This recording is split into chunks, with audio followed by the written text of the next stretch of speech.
The White Ship by H.P. Lovecraft. I am Basil Elton, keeper of the North Point light that my father and grandfather kept before me. Far from the shore stands the gray lighthouse, above sunken, slimy rocks that are seen when the tide is low, but unseen when the tide is high. Past that beacon, for a century, have swept the majestic barks of the seven seas. In the days of my grandfather, there were many. In the days of my father, not so many. And now, there are so few that I sometimes feel strangely alone, as though I were the last man on our planet.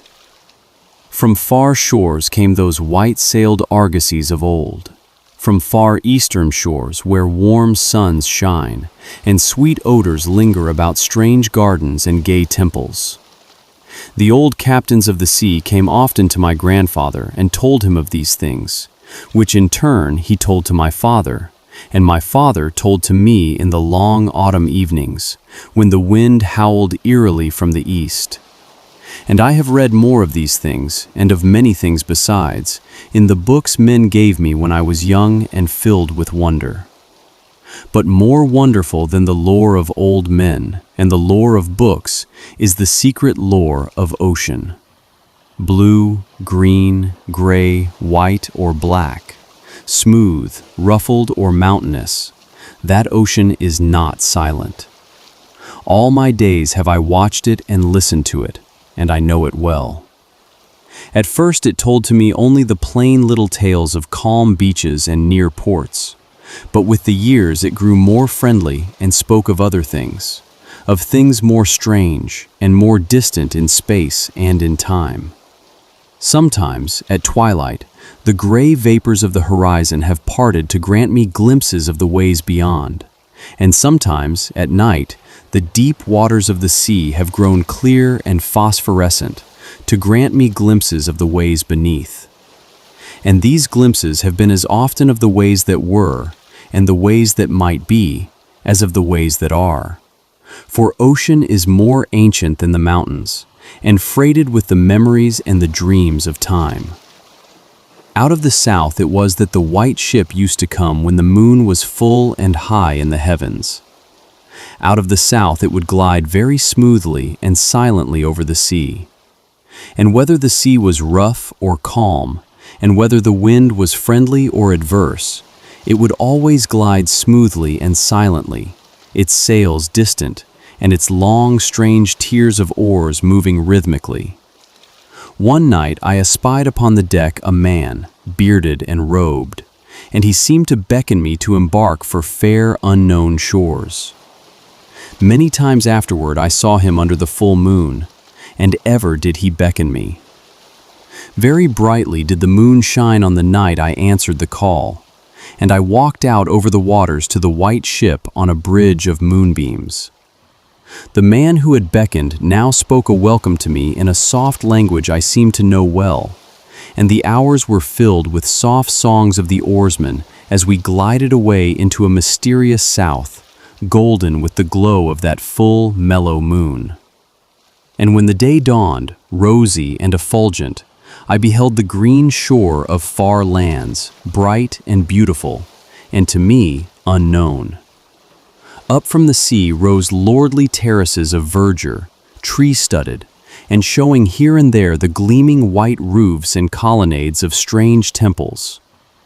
As we drew nearer the green shore, the bearded man told me of that land, the land of Zar, where dwell all the dreams and thoughts of beauty that come to men once, and then are forgotten. And when I looked upon the terraces again, I saw that what he said was true, for among the sights before me were many things I had once seen through the mist beyond the horizon and in the phosphorescent depths of ocean. There too were forms and fantasies more splendid than any I had ever known, the visions of young poets who died in want before the world could learn of what they had seen and dreamed. But we did not set foot upon the sloping meadows of Zar, for it is told that he who treads them may never more return to his native shore. As the white ship sailed silently away from the templed terraces of Zar, we beheld on the distant horizon ahead the spires of a mighty city. And the bearded man said to me, "This is Thalarion, the city of 1,000 wonders, wherein reside all those mysteries that man has striven in vain to fathom." And I looked again at closer range, and saw that the city was greater than any city I had known or dreamed of before. Into the sky the spires of its temples reached, so that no man might behold their peaks. And far back beyond the horizon stretched the grim, gray walls, over which one might spy only a few roofs, weird and ominous, yet adorned with rich friezes and alluring sculptures. I yearned mightily to enter this fascinating yet repellent city, and besought the bearded man to land me at the stone pier by the huge carven gate Akariel. But he gently denied my wish, saying, "Into Thalarion, the city of 1,000 wonders, many have passed, but none returned. Therein walk only demons and mad things that are no longer men, and the streets are white with the unburied bones of those who have looked upon the Eidolon Lothi that reigns over the city." So the white ship sailed on past the walls of Thalarion, and followed for many days a southward flying bird, whose glossy plumage matched the sky out of which it had appeared.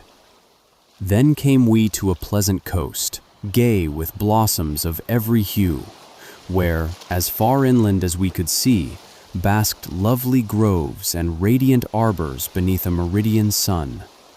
From bowers beyond our view came bursts of song and snatches of lyric harmony, interspersed with faint laughter so delicious that I urged the rowers onward in my eagerness to reach the scene. And the bearded man spoke no word, but watched me as we approached the lily-lined shore. Suddenly, a wind blowing from over the flowery meadows and leafy woods brought a scent at which I trembled. The wind grew stronger, and the air was filled with the lethal, charnel odor of plague-stricken towns and uncovered cemeteries. And as we sailed madly away from that damnable coast, the bearded man spoke at last, saying, "This is Zura, the land of pleasures unattained." So once more the white ship followed the bird of heaven, over warm, blessed seas fanned by caressing, aromatic breezes. Day after day and night after night did we sail, and when the moon was full, we would listen to soft songs of the oarsmen, sweet as on that distant night when we sailed away from my far native land. And it was by moonlight that we anchored at last in the harbor of Sona Nil, which is guarded by twin headlands of crystal that rise from the sea and meet in a resplendent arch. This is the land of fancy, and we walked to the verdant shore upon a golden bridge of moonbeams. In the land of Sona Nil there is neither time nor space, neither suffering nor death, and there I dwelt for many eons. Green are the groves and pastures, bright and fragrant the flowers, blue and musical the streams, clear and cool the fountains, and stately and gorgeous the temples, castles, and cities of Sona Nil. Of that land there is no bound, for beyond each vista of beauty rises another more beautiful. Over the countryside and amidst the splendor of cities rove at will the happy folk, of whom all are gifted with unmarred grace and unalloyed happiness. For the eons that I dwelt there, I wandered blissfully through gardens where quaint pagodas peep from pleasing clumps of bushes, and where the white walks are bordered with delicate blossoms. I climbed gentle hills, from whose summits I could see entrancing panoramas of loveliness, with steepled towns nestling in verdant valleys, and with the golden domes of gigantic cities glittering on the infinitely distant horizon. And I viewed by moonlight the sparkling sea, the crystal headlands, and the placid harbor wherein lay anchored the white ship.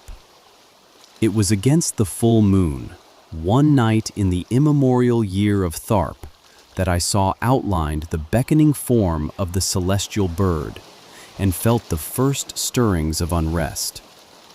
Then I spoke with the bearded man, and told him of my new yearnings to depart for remote Cathuria, which no man hath seen, but which all believe to lie beyond the basalt pillars of the west.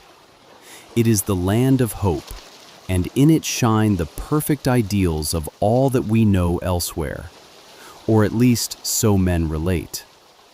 But the bearded man said to me, "Beware of those perilous seas wherein men say Cathuria lies. In Sona Nil there is no pain nor death, but who can tell what lies beyond the basalt pillars of the west?" Natheless, at the next full moon, I boarded the white ship, and with the reluctant bearded man left the happy harbor for untraveled seas. And the bird of heaven flew before, and led us toward the basalt pillars of the west. But this time the oarsmen sang no soft songs under the full moon. In my mind I would often picture the unknown land of Cathuria, with its splendid groves and palaces, and would wonder what new delights there awaited me.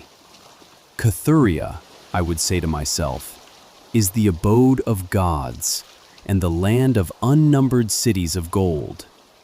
Its forests are of aloe and sandalwood, even as the fragrant groves of Cameron, and among the trees flutter gay birds sweet with song. On the green and flowery mountains of Cathuria stand temples of pink marble, rich with carven and painted glories, and having in their courtyards cool fountains of silver, where purl with ravishing music the scented waters that come from the grotto-born river Narg. And the cities of Cathuria are cinctured with golden walls, and their pavements also are of gold. In the gardens of these cities are strange orchids, and perfumed lakes whose beds are of coral and amber. At night the streets and the gardens are lit with gay lanthorns fashioned from the three-colored shell of the tortoise, and here resound the soft notes of the singer and the lutenist. And the houses of the cities of Cathuria are all palaces, each built over a fragrant canal bearing the waters of the sacred Narg. Of marble and porphyry are the houses, and roofed with glittering gold that reflects the rays of the sun and enhances the splendor of the cities, as blissful gods view them from the distant peaks. Fairest of all is the palace of the great monarch Dorieb, whom some say to be a demigod and others a god. High is the palace of Dorieb, and many are the turrets of marble upon its walls. In its wide halls many multitudes assemble, and here hang the trophies of the ages. And the roof is of pure gold, set upon tall pillars of ruby and azure, and having such carven figures of gods and heroes that he who looks up to those heights seems to gaze upon the living Olympus. And the floor of the palace is of glass, under which flow the cunningly lighted waters of the Narg, gay with gaudy fish not known beyond the bounds of lovely Cathuria.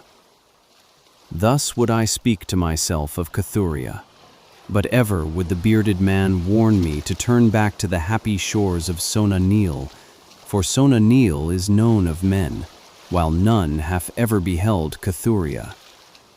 And on the 31st day that we followed the bird, we beheld the basalt pillars of the west. Shrouded in mist they were, so that no man might peer beyond them or see their summits, which indeed some say reach even to the heavens. And the bearded man again implored me to turn back, but I heeded him not. For from the mists beyond the basalt pillars, I fancied there came the notes of singer and lutenist, sweeter than the sweetest songs of Sona Nil, and sounding mine own praises. The praises of me, who had voyaged far under the full moon, and dwelt in the land of fancy. So to the sound of melody the white ship sailed into the mist betwixt the basalt pillars of the west. And when the music ceased and the mist lifted, we beheld not the land of Cathuria, but a swift-rushing, resistless sea, over which our helpless bark was borne toward some unknown goal. Soon to our ears came the distant thunder of falling waters, and to our eyes appeared, on the far horizon ahead, the titanic spray of a monstrous cataract, wherein the oceans of the world dropped down to abysmal nothingness. Then did the bearded man say to me, with tears on his cheek, "We have rejected the beautiful land of Sona Nyl, which we may never behold again. The gods are greater than men, and they have conquered." And I closed my eyes before the crash that I knew would come, shutting out the sight of the celestial bird which flapped its mocking blue wings over the brink of the torrent. Out of that crash came darkness, and I heard the shrieking of men and of things which were not men.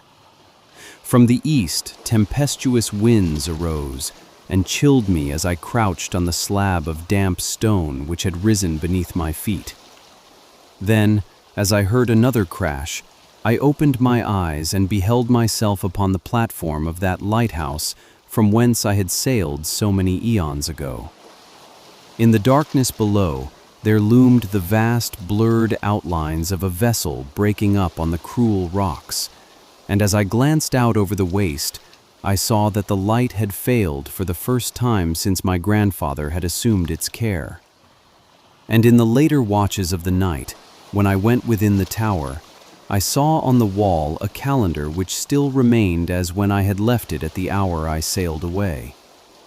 With the dawn I descended the tower and looked for wreckage upon the rocks, but what I found was only this: a strange dead bird, whose hue was as of the azure sky, and a single shattered spar, of a whiteness greater than that of the wave tips or of the mountain snow.